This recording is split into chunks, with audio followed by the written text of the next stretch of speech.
Je voudrais, de la part du geek, vous souhaiter une bonne énergie et plein de bonnes choses pour 2022. Jouez et soyez surtout cool. Yeah, je souhaite une bonne année à tous les abonnés du Geek sur PlayStation et la PS5, en espérant que vous la trouviez, bien entendu, ça va pas être une mince affaire. Je tenais moi aussi à vous souhaiter une bonne année 2022, avec la sortie de mes cartes graphiques RTX 4000, dont vous ne verrez jamais la couleur, comme d'habitude. On ne change pas les habitudes de 2021.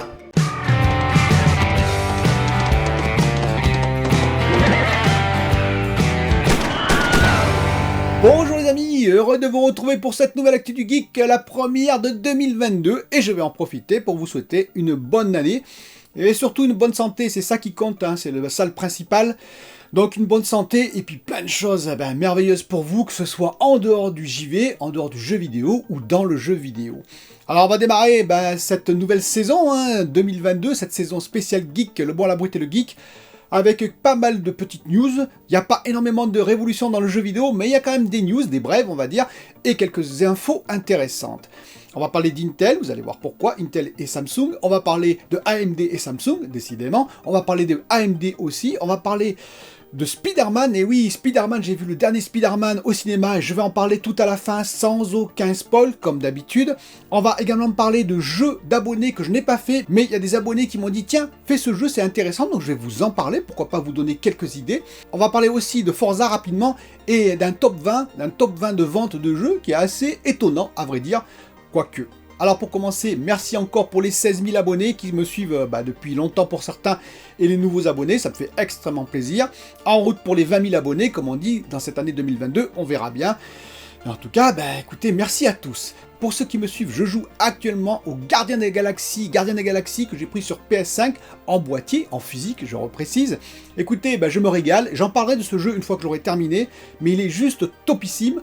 Attention, il n'est pas fait pour tout le monde, donc j'en reparlerai, et effectivement, si vous êtes intéressé en fonction de ce que je dis, je vais en parler très bientôt, eh bien vous pourrez le prendre, je vous le conseillerai, pour ceux qui n'y ont pas encore joué, et puis les autres, vous éviterez de le prendre, parce que quand même, il y a certaines spécifications sur ce jeu qui peuvent vous déplaire. Alors commençons par Forza Horizon 5. Forza Horizon 5, qu'est-ce que j'ai à dire dessus? Eh bien écoutez, Forza Horizon 5, c'est tout simple. Il continue sa progression, ce jeu, oui, ce jeu de voiture qui est assez fun, moi j'adore personnellement, tout le monde n'aimera pas, et certains aimeront plus les jeux de simulation, comme Forza Motorsport, par exemple, qui arrivera peut-être en 2022, mais il y a beaucoup d'abonnés qui m'ont dit non, ce sera plutôt en 2023, et surtout, bien entendu, Gran Turismo 7, qui devrait arriver sur PS5, par contre, en 2022.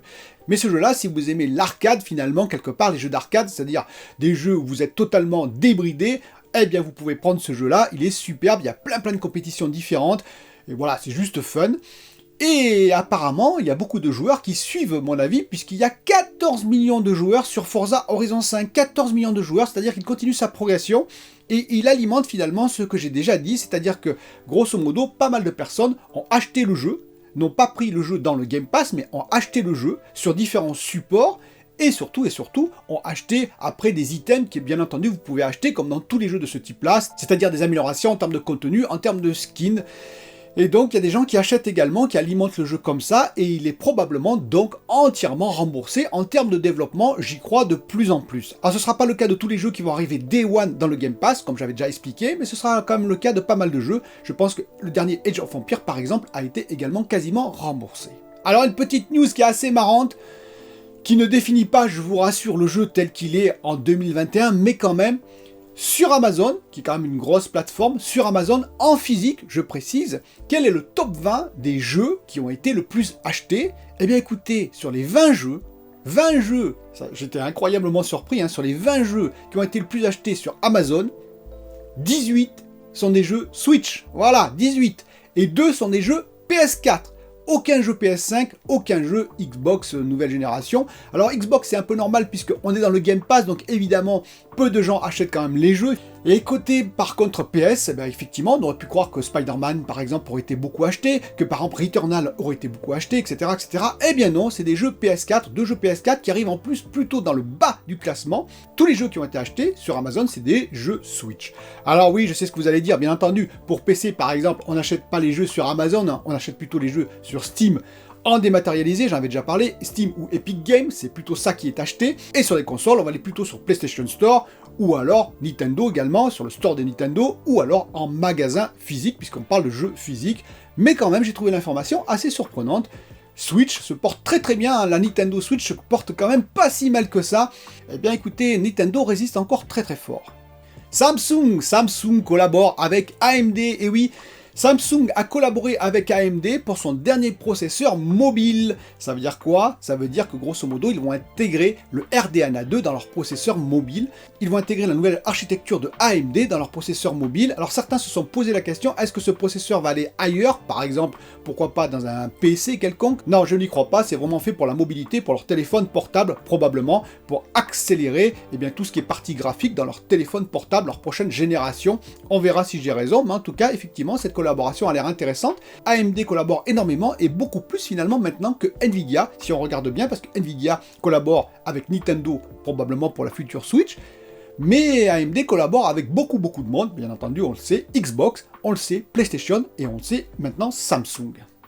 Alors justement, AMD, on connaissait le FSR, le Fidelity Super Resolution, et bien maintenant ils ont sorti le RSR, le Radeon Super Resolution. Alors je ris parce que c'est mesure contre mesure. Vous savez, c'est un peu comme dans une guerre technologique, on lance un missile, eh bien il y a une contre-mesure, et ensuite on lance un missile dans le camp adverse, et il y a une contre-mesure qui arrive. Pourquoi il y a ce RSR finalement qui arrive de AMD, puisqu'ils avaient déjà le FSR? Eh bien parce que, je vous rappelle, Nvidia a sorti le NIS, le Nvidia Image Scaling. Le Nvidia Image Scaling qui était pour répondre au FSR. Et oui, ils avaient le DLSS Nvidia.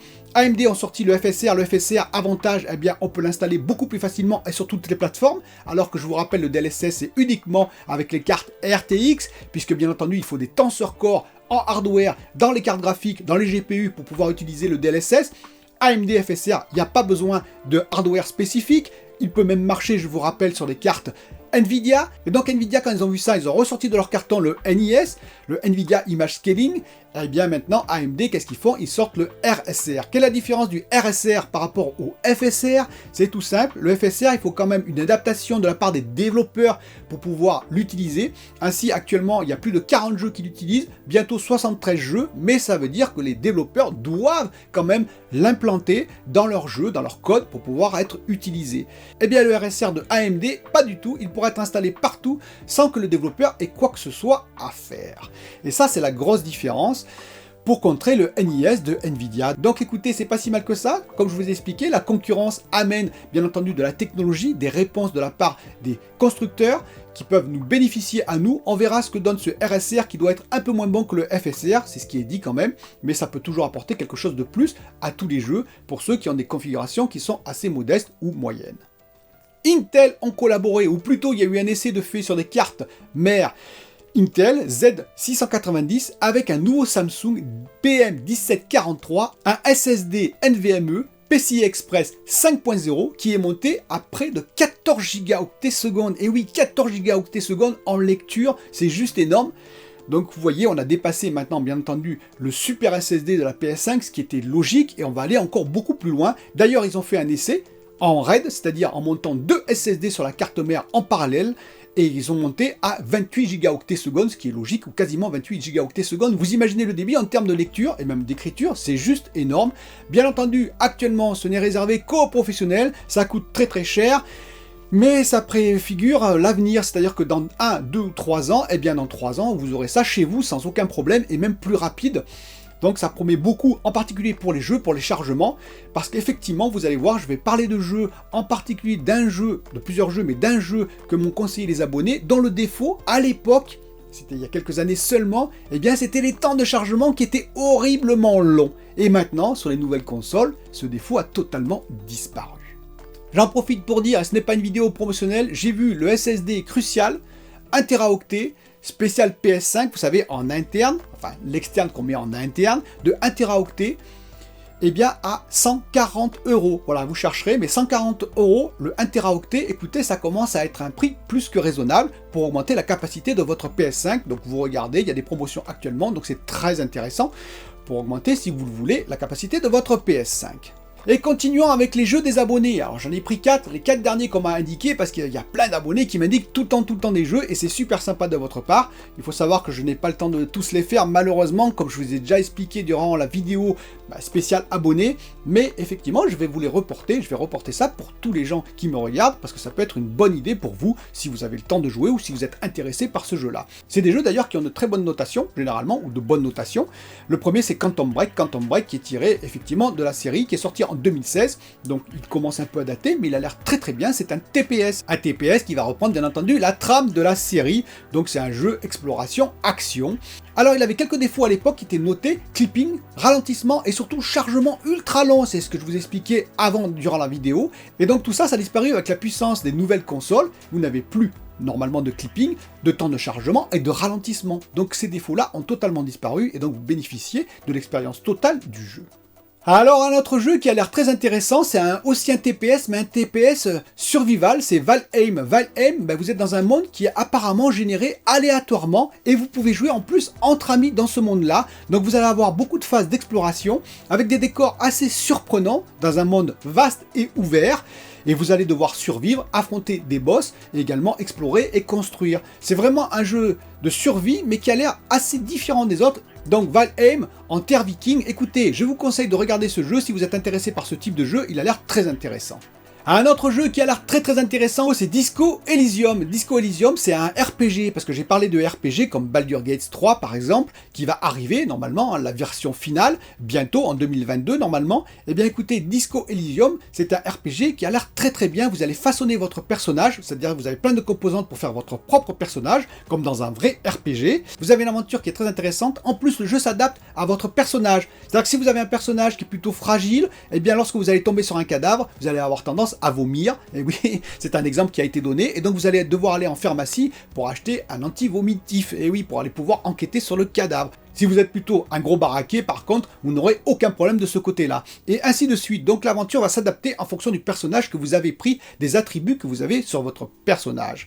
Le dernier que je vais conseiller, c'est What Remains of Edith Finch.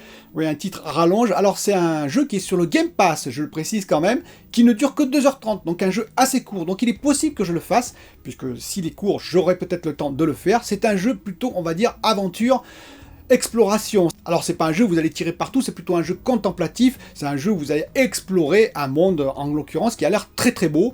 Mais ce qui est dit sur ce jeu, qui était un jeu plutôt de promenade contemplative, c'est que la mise en scène frise la perfection. Il a une très bonne note, c'est-à-dire que c'est très beau. Donc écoutez, je vais le faire, je vais voir ce que ça vaut, ce jeu peut-être, en tout cas je vais le démarrer pour voir ce que ça vaut, puisque 2h30, ça je peux peut-être le caser entre deux vidéos et entre deux autres jeux que je fais actuellement. Allez, pour terminer cette vidéo, je vais donner mon avis sur le film que j'ai vu au cinéma, Spider-Man No Way Home, qui fait suite à Far From Home. Le dernier Spider-Man qui était sorti en 2019, c'est vraiment la suite. On le comprend d'ailleurs si on a vu le précédent, puisque bien entendu il se passe quelque chose tout à la fin, et donc on reprend exactement au même endroit, ce qui est logique. Je n'en dirai pas plus, pour ceux qui n'ont pas vu le précédent, et ceux qui ont vu le précédent comprendront. Écoutez, qu'est-ce que je veux dire sur ce film? Eh bien c'est très simple, vous allez adorer si vous avez vu et si vous avez aimé les précédents Spider-Man. Si vous avez aimé les précédents Spider-Man, vous avez toutes les chances d'adorer celui-ci, parce que c'est du spécial fan service. Alors ceux qui adorent Spider-Man vont se régaler. Moi j'ai beaucoup aimé, entre parenthèses. Alors je ne veux pas dire que j'étais totalement subjugué, mais j'ai quand même beaucoup aimé ce Spider-Man, j'ai passé un très bon moment, mais parce que j'avais apprécié au moins certains des anciens Spider-Man, avec les différents acteurs qui ont joué les différentes sagas. Et donc dans celui-ci, j'ai beaucoup aimé Tom Holland, en l'occurrence, qui joue très bien le rôle. Et ceux qui n'ont pas aimé les précédents, n'allez pas le voir tout simplement, parce que c'est du fan service, exactement la même chose, c'est-à-dire que si vous n'avez pas aimé les précédents, ça reste du Spider-Man comme avant. Alors l'avantage de ce Spider-Man, comme d'ailleurs des précédents, il faut bien le reconnaître, par rapport à certains Marvel comme Avengers, où j'avais quelques problèmes à la fin, c'est qu'il n'y a pas un humour lourd et total, vous savez, un peu débridé, mais parfois assez gonflant, excusez-moi le terme, sur certains Avengers, j'avais beaucoup de mal à la fin, ça venait casser les scènes d'action, vous savez, il y avait une scène d'action un peu mythique, et d'un seul coup, il y en avait un qui lâchait une grosse blague vaseuse, et ça cassait un peu la scène. Bon, là, c'est évité. De plus, il y a de belles surprises, je n'en dirai pas plus, donc j'ai bien aimé, mais c'est un spécial fan service. Si vous n'avez pas aimé les précédents Spider-Man, n'y allez pas, vous serez déçus, et si vous avez aimé au moins certains, vous serez plutôt conquis, je pense. Dites-moi ce que vous en pensez en commentaire, mais voilà, je ne vais pas en dire plus, sinon qu'effectivement, les scènes d'action sont à la hauteur, les effets spéciaux sont à la hauteur, les costumes, etc., etc., comme les derniers Spider-Man qu'on a vus. Donc de ce côté-là, il n'y a rien à dire. Tom Holland et Zendaya jouent très très bien comme d'habitude. Il y a de l'émotion dans ce Spider-Man, vous comprendrez pourquoi aussi. Donc il y a tous les ingrédients qui sont réunis pour plaire aux fans de Spider-Man. Je vous dis à très très bientôt pour une nouvelle vidéo.